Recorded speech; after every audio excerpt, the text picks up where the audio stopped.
When doing the research for your show, something that I was thinking a lot about and why it's called Hues of Skin and Earth, I was thinking about how how earth and skin reflect each other, right? But how they're in such a broad spectrum and nobody has the same undertones. Right. Everybody is a slightly different shade. And I think about the complications that makeup industries have because they're like, we need to up our shades by Right.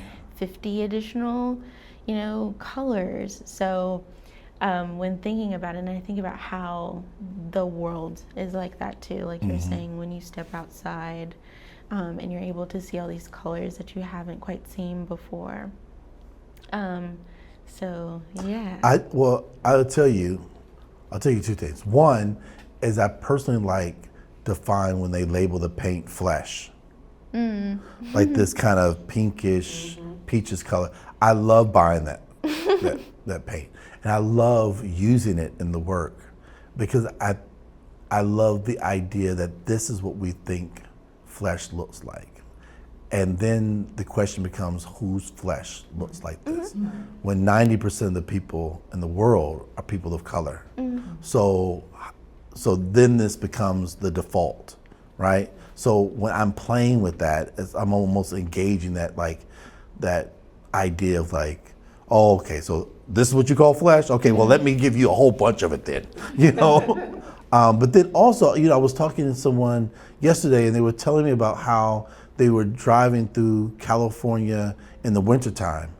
And then, the idea, everything was brown. But as she began going on, she began to notice, because she was only seeing brown, she was able to then see the variance in what brown was. Like she began to see pinks in the brown or blues in the brown. And then yesterday they were discussing how the connection between brown and purple is very thin, like the way the colors look together.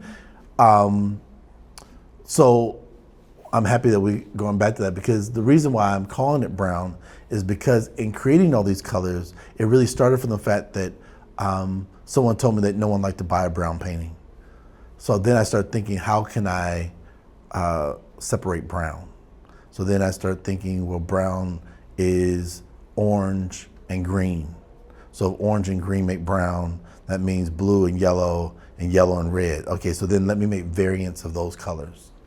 So then if I made all the variances of those colors and then put them together, then essentially the pieces are brown. And then the other thing I did that I think is kind of clever is that I made the bobbin green, and then I made the top color, top thread orange. So if you look through, you'll see, like at the seam lines, you'll see where sometimes it's orange and then the next time you'll see it and it's green.